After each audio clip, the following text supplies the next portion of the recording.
Zorin OS versus Fedora. Which distro reigns supreme? Welcome back, tech enthusiasts. Today we're diving into a comparison between two popular Linux distributions, Zorin OS and Fedora. Both have their own strengths and cater to different types of users. So whether you're a seasoned Linux pro or just starting your open source journey, stick around to find out which one of these distros might be the best fit for you. We'll be taking a close look at 5 key aspects: the user interface and ease of use, performance and system requirements, software availability, community, and use cases. By the end of this video, you'll have a clear understanding of what each distro brings to the table and which one comes out on top for you. So let's jump right in and explore the world of Zorin OS and Fedora. Alright, first up, let's talk about that initial experience, that feeling you get when you first boot up a new OS.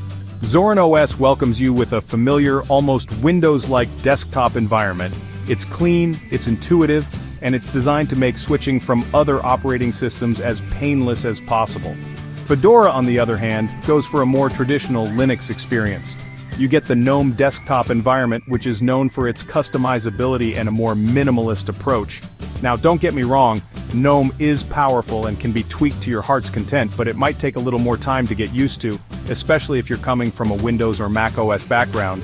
So, in terms of first impressions, Zorin OS definitely takes the cake for user-friendliness, especially for beginners. It just feels more approachable right out of the gate. But hey, if you're someone who likes to tinker and customize, Fedora gives you the freedom to really make it your own. Now let's pop open the hood and talk about performance. Zorin OS is known for being lightweight and efficient. It's designed to breathe new life into older hardware, so if you're rocking a system with limited resources, Zorin OS could be a great option. It runs smoothly without hogging too much RAM or CPU power. Fedora, on the other hand, is all about embracing the latest and greatest technology. It's optimized for modern hardware, and often includes newer kernel versions and drivers. This means you're likely to get the best possible performance on a cutting-edge system with Fedora. So if you're all about squeezing every ounce of power out of your high-end rig, Fedora has the edge here. But if you're working with older hardware and need something that's easy on the system resources, Zorin OS is the way to go. Chapter 3. One of the biggest considerations when choosing a Linux distribution is the software library. Zorin OS, being based on Ubuntu, taps into the massive Ubuntu software repositories. This means you have access to a vast collection of applications, from everyday productivity tools to creative software and games. And the best part? Installing software is incredibly easy with the built-in software center. Fedora takes a different approach with its own set of repositories and the RPM package manager. While Fedora's repositories are also extensive, you might find that some applications require a bit more effort to install, especially if you're used to the point-and-click convenience of Debian-based systems. However, Fedora's focus on newer software versions can be a plus for developers or users who always want the latest and greatest features.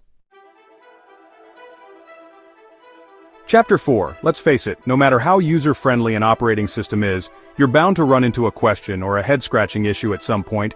This is where a strong community and comprehensive documentation become invaluable.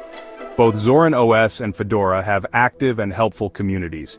You'll find forums, online chat rooms, and dedicated websites where users share tips, troubleshoot problems, and help each other out. However, Fedora, being a more established and widely used distribution, has a larger community, which translates to more resources and potentially quicker solutions. In terms of documentation, both distros offer extensive wikis, tutorials, and official documentation. It really boils down to personal preference and how you prefer to consume information. Chapter 5. So, we've gone through the key differences between Zorin OS and Fedora.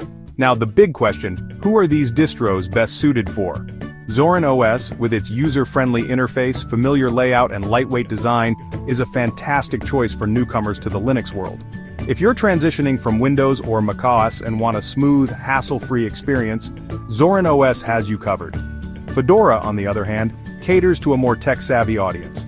Developers, system administrators, and users who value cutting-edge features, customizability, and a deeper dive into the Linux ecosystem will feel right at home with Fedora.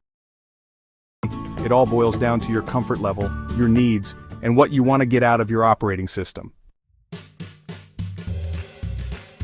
So, which one should you choose? It all comes down to your needs and experience level. If you're new to Linux, Zorin OS might be the way to go. It's like stepping into a familiar house with a fresh coat of paint, comfortable and welcoming. But if you're looking for a cutting-edge, developer-friendly environment, Fedora could be your best bet. It's like moving into a customizable smart home, powerful and full of potential. No matter which way you go, both Zorin OS and Fedora are fantastic representatives of the open-source world. They highlight the power of choice and the incredible flexibility that Linux offers. Thanks for watching, and don't forget to like, subscribe, and hit the bell icon for more tech comparisons.